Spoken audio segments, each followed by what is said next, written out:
Well, we have a problem. Here the tandem is pushed forwards.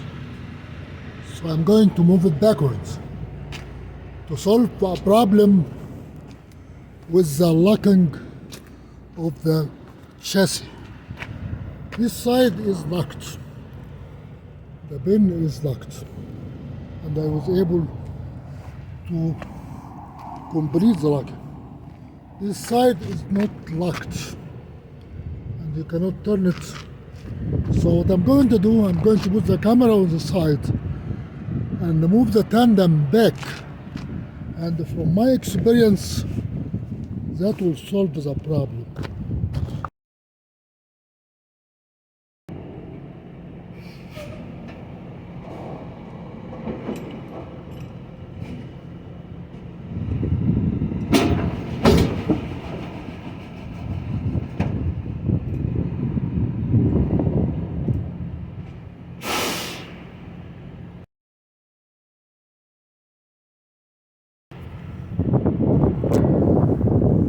Yeah, we succeeded. It works most of the time.